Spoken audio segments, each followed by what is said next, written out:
कैसे आप इस देश में जाके माला माल हो सकते हो? क्यों इस आदमी ने बस अपने कुत्ते को घुमाने के लिए अपनी 30 लाख की जॉब छोड़ दी। और आपके टूथपेस्ट में ये चीज नहीं है तो आपके टूथब्रश करने का कुछ फायदा ही नहीं है। और कैसे आप नकली और असली चीजों में फर्क पता कर सकते हो? भाई वीडियो बहुत अमेजिंग होने वाला है, तो चैनल को सब्सक्राइब नहीं किया तो अभी कर दो यार। नंबर 1, एक ग्लास ऑरेंज जूस पीने के लिए 50 ग्लास पानी डालना पड़ता है, क्योंकि ऑरेंज को अच्छे से ग्रो करने में 50 ग्लास जितना पानी डाला जाता है, तब जाकर इतने ऑरेंज बनते हैं कि एक ग्लास ऑरेंज जूस बन सके। बेटे इस आदमी ने अपनी जॉब छोड़ दी, वो भी कुत्तों को चलाने के लिए। जी हाँ, ये टीचिंग की जॉब करते थे, उसके इन्हें $40,000 यानी कि 33 लाख रुपए दिए जाते थे, लेकिन इन्होंने इसे छोड़ दिया और कुत्तों को चलाने की जॉब शुरू की। और ये इससे $1,20,000 यानी कि ऑलमोस्ट 1 करोड़ रुपए कमाते हैं। इसलिए किसी भी काम को कम नहीं समझना चाहिए। अमेरिका के एलबामा में एक जगह है जहाँ पर आप टूरिस्ट द्वारा छोड़े गए चीजों को खरीद सकते हो, वो भी काफी चीप प्राइस में। कई टूरिस्ट एयरपोर्ट में अपने बैग या फिर लगेज को भूल जाते हैं, और अगर कोई भी उस लगेज को नहीं लेता तो उस सामान को यहाँ लाया जाता है, जिसे बहुत सस्ते में बेचा जाता है। जब टूथपेस्ट कंपनी वाले आपको उल्लू बना रहे हैं, अगर आपके टूथपेस्ट में नोवामिन नहीं है तो अगर कोई कंपनी कहती है कि उनके टूथपेस्ट का इस्तेमाल करके आपके दांत रिपेयर हो जाएंगे, तो देखना उस टूथपेस्ट में नोवामिन है या नहीं, क्योंकि यही वो चीज है जो आपके दांतों को रिपेयर कर सकता है। और इससे टूथपेस्ट बनाना उतना भी आसान नहीं होता। नंबर 5, वैज्ञानिक अब रात को चमकने वाले पेड़ बना रहे हैं, या फिर किसी तरीके से पेड़ को रात में चमकाने लायक बनाया जा रहा है, ताकि वो स्ट्रीट लाइट को रिप्लेस कर सके। ये पेड़ बिल्कुल नॉर्मल पेड़ जैसे हैं, लेकिन ये रात को चमकेगा और रोशनी निकालेगा, ताकि एनवायरनमेंट के लिए भी अच्छा हो और रोशनी भी मिल जाए। नंबर 6, देखो आपको ऐसा लग रहा होगा जैसे किसी इंसान के होंठ को प्लांट के ऊपर लगा दिया गया हो, लेकिन ये बिल्कुल रियल है। दरअसल ये स्पेशल प्लांट होते हैं जो कि दिखने में बिल्कुल इंसान के होंठ की तरह लगते हैं। इसे हुकर स्लिप कहा जाता है। ये प्लांट अपने कमाल के कलर से बटरफ्लाई को अट्रैक्ट करता है। ये फैक्ट आपका दिमाग हिला देगा। आपने कई स्टोरीज सुने होंगे जिसमें कोई 1 लाख लगाता है और 1 करोड़ बना देता है, लेकिन उसी के साथ इसका एक डार्क साइड भी है। जैसे कि अगर बस 1 महीने पहले आपने अदानी के शेयर में 10 लाख लगाए होते तो आज वो पैसे सिर्फ 3-4 लाख बन गए होते।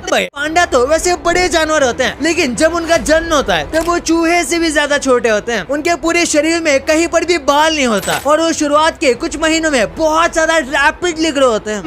गवर्नमेंट एम्प्लॉइज 1 साल के पेड लीव ले सकते हैं, यानी कि 1 साल तक काम ना करके भी उन्हें पैसे दिए जाएंगे, और इस टाइम में वो अपने बिजनेस को स्टार्ट कर सकते हैं। और अगर वो बिजनेस सक्सेसफुल नहीं हुआ तो वो 1 साल के बाद फिर से अपनी नौकरी में यानी गवर्नमेंट जॉब पर लग सकते हैं। और अगर बिजनेस सक्सेसफुल होता है तो वो इस काम को छोड़ सकते हैं। बट एक टाइम लैप्स वीडियो है जिसमें बकरी के झुंड को चलते हुए रिकॉर्ड किया गया है। आप देख सकते हो किस तरीके से बकरी यहाँ से वहाँ मूव होती है। ये बिल्कुल किसी कंप्यूटर के द्वारा जनरेटेड वीडियो लगता है, लेकिन ये रियल है। वाओ। ये कंपनी 2009 में बैंकरप्ट होने वाली थी, और उनके पास एम्प्लॉय को सैलरी देने के भी पैसे नहीं थे, और आज वही कंपनी शार्क टैंक की सबसे ज्यादा अमीर कंपनी में से एक है। मैं बात कर रहा हूँ कार्डिको की और उसके फाउंडर अमित जैन की, जिनके एस्टिमेटेड नेटवर्थ 3000 करोड़ है, लेकिन एक टाइम पर ये बैंकरप्ट होने वाले थे। मध्य प्रदेश के नर्मदा वैली में डायनासोर का घोंसला मिला है, जिसके अंदर सच्ची के डायनासोर मौजूद है। नहीं, ये जिंदा नहीं है, बल्कि डायनासोर के अंडे हैं। इस घोंसले में 265 फॉसिल मिले हैं। जो एंशिएंट रोम हुआ करता था वो कुछ ऐसा दिखता था। भाई बस इस चीज का मिनिएचर बनाने में रिसर्चर्स को 38 साल लग गए, और इतनी रिसर्च करने के बाद ये एंशिएंट रोम का बस रेप्लिका बना पाए। ये आज के बिल्कुल किसी मॉडर्न सिटी की तरह लगता है, लेकिन ये कई साल पुराना एंशिएंट रोम सिविलाइजेशन है। सोचिए वैज्ञानिकों को रेप्लिका बनाने में 38 साल लग गए, तो इसे एक्चुअली में बनाने में कितना ज्यादा समय लगा होगा, वो भी इतने साल पहले। नंबर 14, कुछ ऐसी कंट्रीज है जहाँ पर इंडिया के बाहर 1000 रुपए भी लाखों रुपए के बराबर है। जैसे कि अगर आप उज़्बेकिस्तान जाते हो तो उज़्बेकिस्तान में 1000 रुपए 1.37 लाख के बराबर है, और इंडोनेशिया में 1000 रुपए 1.8 लाख जितने होते हैं। वही बात करें लाओस देश की करेंसी में 1000 रुपए 2.4 लाख जितने होते हैं, और यहाँ वियतनाम में 1000 रुपए 2.84 लाख वियतनामीज डोंग के बराबर है। और अगर इसके बाद सबसे ज्यादा वीक करेंसी की बात करें तो वो ईरान की है, और भारत के 1000 रुपए ईरान में 5 लाख ईरानियन रियाल के बराबर होते हैं। सीरियसली यार इतना ज्यादा, लेकिन इसका मतलब ये नहीं कि आप 1000 रुपए से यहाँ पर लखपति बन जाओगे, क्योंकि यहाँ पर चीजें उसी हिसाब से महंगी भी होती हैं। 15, मार्केट में कई फेक प्रोडक्ट मिलते हैं जिसे हम रियल समझ के खरीद लेते हैं, जैसे कि शूज और फोन, खासकर आईफोन। हाँ, लोग सच में आईफोन का भी कॉपी बना देते हैं, और इसे पहचानने के लिए आपको छोटा सा काम करना है, उसकी परफॉर्मेंस और कैमरा को देखना है। और अगर परफॉर्मेंस भी और कुछ भी नहीं समझ में आ रहा तो आपको उसके सिक्योरिटी नंबर को एप्पल की वेबसाइट पर पेश करना है। सिक्योरिटी नंबर आपको सेटिंग में मिल जाएगा। और शूज की बात करें तो आपको हमेशा ट्रस्टवर्थी या फिर कंपनी के शोरूम से ही खरीदना है और हमेशा उसके लोगो और क्यूआर को चेक करना है। इसी के साथ कई लोग खाने पीने के प्रोडक्ट को भी कॉपी करते हैं। इसे जानने के लिए आपको उसके पैकेट को देखना है। कई बार पैकेट में नाम अलग लिखा होता है या फिर फॉन्ट अलग होता है। इसी के साथ कई बार पैकेजिंग की क्वालिटी और अंदर का टेस्ट भी अलग होता है। तो ऐसे में आपको दुकानदार को साफ साफ कह देना है कि भाई इसमें कुछ गड़बड़ लग रहा है। पर भाई आपको रिसर्च जरूर करनी चाहिए। जैसे कि यहाँ देखो, कई लोगों को लगा कि ये नकली मैगी है क्योंकि ये छोटी है। दरअसल ये न्यू मैगी है जो कंपनी ने निकाली है और ये 10 रुपए की आती है और ये छोटी है। और जो नॉर्मल वाली मैगी आती है उसका प्राइस 14-15 रुपए हो चुका है। भाई ये तो आपको पता चल गया। ये वीडियो को अभी तक लाइक नहीं किया है तो इसे लाइक कर देना और अभी तक चैनल को सब्सक्राइब नहीं किया है तो इसे भी कर देना। मिलते हैं अगले वीडियो में, तब तक के लिए बाय।